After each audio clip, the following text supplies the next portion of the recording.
Unang mga taga-Korinto Kapitulo 4. Mga apostol ni Kristo, dapat ninyong kilalanin na kami mga lingkod ni Kristo at kitiwala ng mga hiwaga ng Diyos. Ang kitiwalay kailangang maging tapat sa kanyang Panginoon. Walang anuman sa akin kung ako'y hatulan ninyo, o ng alinmang hukuman ng tao, ako man ay hindi humahatol sa aking sarili. Kahit na walang umuusig sa aking budi, subalit hindi yun katibayan na ako'y walang kasalanan. Ang Panginoon ang humahatol sa akin. Kaya't huwag kayong hahatol ng wala pa sa panahon, maghintay kayo sa pagdating ng Panginoon. Siya ang maglalantad ng mga bagay na ngayon natatago sa kadiliman at maghahayag ng mga lihim na hangarin ng bawat isa. Sa panahong iyon, bawat isa'y bibigyan ng Diyos ng angkop na parangal. Mga kapatid, kami ni Apolos ang ginamit kong halimbawa para sa inyong kapakinabangan, upang matutuhan ninyo ang kahulugan ng kasabihang, sumunod kayo sa patakaran. Huwag ninyong ipagmamalaki ang isang tao kung hahamakin lamang naman ninyo ang iba. Paano kayo nakakahigit sa iba? Hindi ba't lahat ng nasa inyo'y ibinigay lamang sa inyo ng Diyos? Kung gayon, bakit ninyo ipinagyayabang iyon na parang hindi kaloob sa inyo? Kayo pala'y nasisiyahan na, mayayaman na pala kayo. Kayo pala'y naghahari na kahit hindi kami tumulong sa inyo. Sana nga'y naging hari na kayo upang kami man ay maghari ding kasama ninyo. Sa palagay ko, kaming mga apostol ang ginawa ng Diyos na pinakahamak sa lahat ng tao. Ang katulad namin ay mga taong nahatulan ng kamatayan, isang panuurin para sa sanlibutan, ng mga anghel at ng mga tao.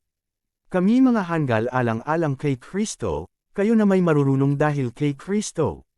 Mahihina kami, kayo na may malalakas. Hinahamak kami, kayo na may pinaparangalan. Hanggang sa oras na ito, kami nagugutom, nauuhaw, at halos hubad, kami pinapahirapan at walang matirhan. Nagpapakahirap kami at nagbabanat ng buto para kumita ng ikabubuhay. Idinadalangan namin ang mga lumalay sa amin, kapag kami inuusig, tinitiis din namin iyon. Malumanay kaming sumasagot sa mga naninira sa amin. Hanggang ngayon, kami parang maruming basahan, pinakahamak sa lahat ng tao sa mundo. Ito'y isinusulat ko, hindi upang hiyain kayo, kundi upang pangaralan bilang minamahal kong mga anak. Kahit magkaroon pa kayo ng 10,000 tagapagturo sa pamumuhay Kristiyano, iisa lamang ang inyong Ama. Sapagkat kayo'y naging mga anak ko sa pananampalataya kay Kristo Jesus sa pamamagitan ng magandang balitang ipinang-aral ko sa inyo. Kaya't isinasamo ko sa inyo, tularan ninyo ako. Dahil dito, pinapanto ko riyan si Timoteo, ang aking minamahal at tapat na anak sa Panginoon. Paaalalahanan niya kayo tungkol sa mga prinsipyo ko sa buhay sa pagsunod kay Kristo Jesus. Ang mga prinsipyo ring iyan ang itinuturo ko sa bawat iglesia sa lahat ng dako. Nagmamalaki ang ilan sa inyo dahil ang akala nila'y hindi na ako pupunta riyan.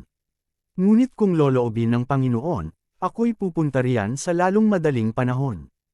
Titingnan ko kung anong kapangyarihan ang ipinagmamalaki ng mga iyan, at hindi lamang ang kanilang sinasabi. Sapagkat ang paghahari ng Diyos ay hindi sa salita, kundi sa kapangyarihan. Ano bang gusto ninyo? Pupunta ba akong may dalang pamalo, o taglay ang diwa ng pag-ibig at kahinahunan?